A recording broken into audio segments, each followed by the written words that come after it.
All right, today I have my friend and colleague Molly Zimmerman here from Bell Bank Mortgage, and we've had her on many times before. I always appreciate when she joins us. And I actually don't know the answer to the question I'm going to ask, so this is a little bit of a surprise for me. So I'm putting you on the spot to a certain extent, Molly. So I'm curious, what's the number one question you have? And then, of course, what's the answer to that?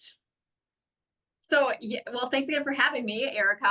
But I would say, I think as a lender, the number one question that I feel like is asked pretty consistently is, what is your interest rate? And believe it or not, that is a more challenging question to answer than most people think, because your interest rate is really dependent not only on your loan program, but what's your credit score? What's your down payment? How much are you willing to spend in points to maybe purchase a lower interest rate? How long are you going to be in the house? um, there's a lot of like there's a lot of information that I like to get from a buyer or a client before I can really lead them down the right path of what interest rate and what program makes the most sense for that person and their situation, if that makes sense. Oh, absolutely. I think, we've talked about this before. Buying a house is a big deal. Getting a loan, if needed, is a really big deal. And it's probably the piece people, if they're being honest with themselves, go like feels a little over the head. Like I've worked with couples where one person just kind of pushes it off on the more math person. They don't know what questions to ask. And so I think to your point, it's like, well, I'm told to check on interest rates, so here I am. And I don't know if I'm right about this statement, but I think like just calling a bunch of lenders and asking that question isn't, I think, well, first of all, I don't think you're going to get a direct answer because people are going to need to know more, to your point. And two, like, I don't think it gives you the whole picture as a consumer. It's really hard to get an, I think it is hard to get an apples to apples comparison, but you need to go deeper and see what other fees and how things are broken down. If correct me if Right. Yeah, I mean, I think the challenging thing, if you're just making that phone call, is we don't have enough of your personal like details to actually figure out maybe what the best product might be for you. And that interest rate might change based off of product. But not just that, like if you call around to lenders, they may just throw at you the absolute lowest interest rate on their rate sheet. But what are you paying to get that rate? What if you're spending thousands and thousands and thousands of dollars to buy this lower interest rate? And there's just, you're never going to realize a benefit from spending that money up front. So to me, the conversation has to go a lot deeper than just what's your interest rate. You need to know what are the costs of getting that interest rate that you're quoting me, because that's the more important piece. You got to get the full picture. This is probably a good time to tell people, I don't think we've talked about this before. You have every right to shop around for a loan officer or a lender partner. It is going to typically require an application process, which for some lenders can be a 5-minute process, and I've heard can be like a 45-minute. So I think everybody, every lender does do it a little bit differently. The part that I think is important to share that most people don't know, it's not common knowledge that you have the right to do this. I think it's in a 30-day or less period where it only would ding your credit once. Now, there are some lenders that do a soft pull, some do a hard pull. So if you are getting a hard pull, I don't think you need to be nervous about it. I mean, isn't it just like a couple points, right, Molly?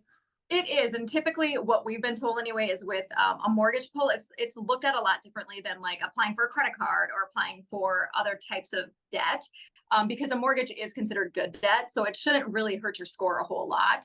And the rule of thumb is they say you have up to 30 days to do multiple pulls, and the credit agencies, they're going to recognize if it's mortgage lenders, and you're not going to get hit for every single pull.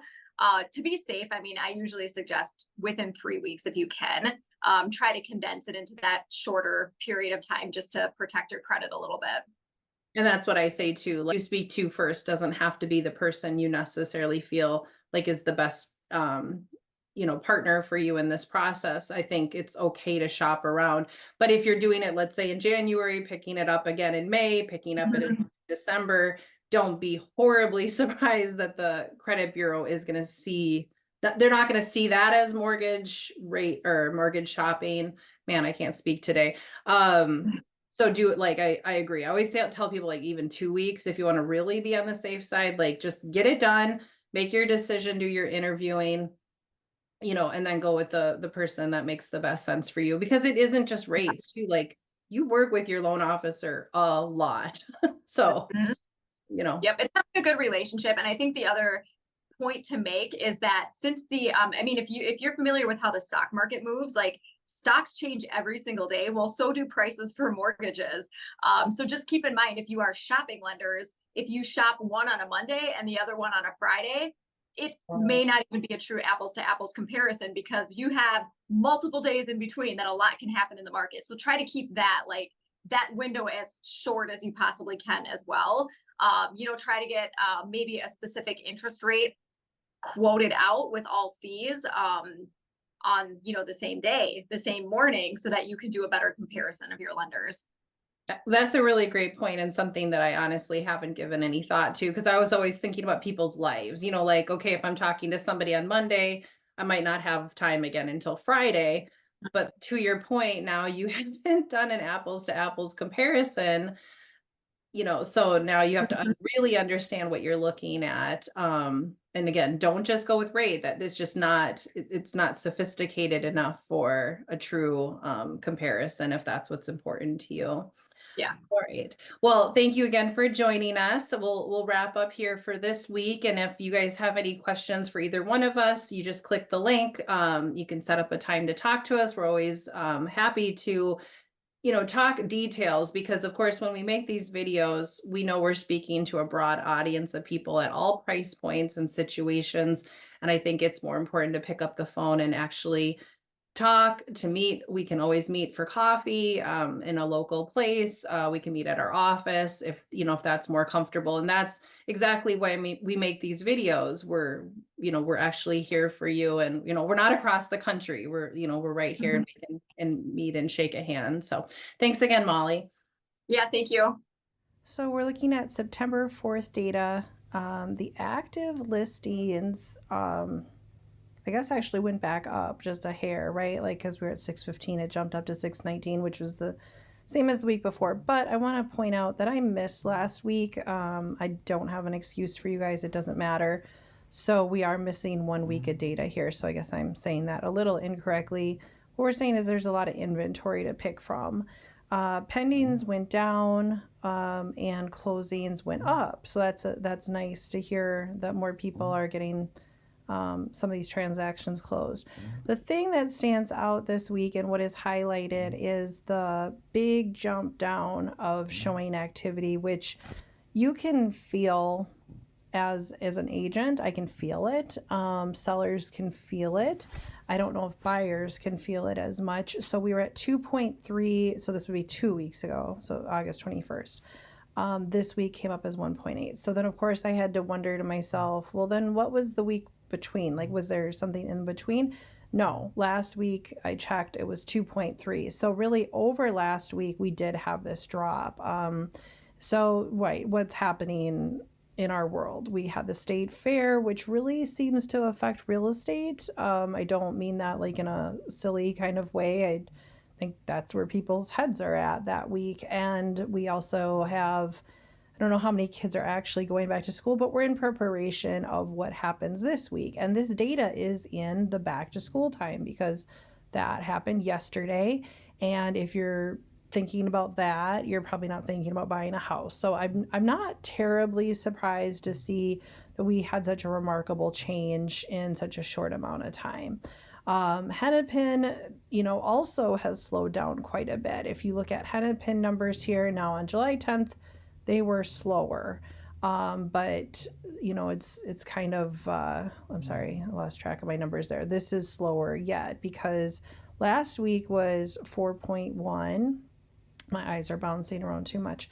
And then this week was 2.9. So, yeah, I mean, we don't normally see Hennepin in these numbers quite as much. So it's remarkably slow in Hennepin County as well. Average days on market went up. I didn't check last week because that was harder for me to do, because when I look at days on week, I'm looking at just the ones that are in pending. I don't look at total volume of sales because the data that tends to come out is a month slow, and I'm trying to give you current data. And so of the houses that are on the market currently in Wright County, and then actually go under contract. And yes, some of those will pop out of contract, but very low at this point because they're in pending. We're averaging 43 days, which is significantly more. And I don't know what happened this week. Must have not got saved.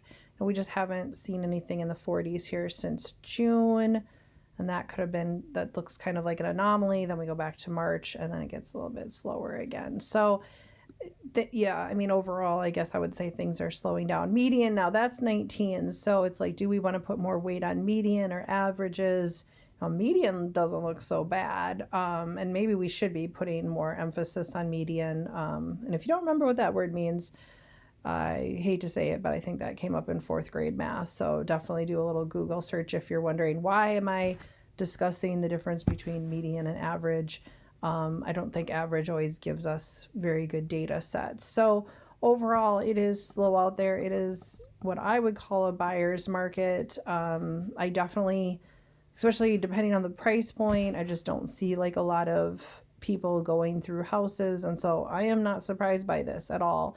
And then just a quick reminder, I'm only pulling 250 to 500K. So if you have a house that's above 500,000 or you're selling land or something like that, this is not taking into account of certain elements of the market. This is just general information in that price range that, you know, encompasses a lot of people. If you have any questions about particular real estate data that would be helpful, I would encourage you to sign up for a neighborhood market report. If you click on my link, you'll see preset ones for different cities like Buffalo, Delano, St. Michael, and Rockford.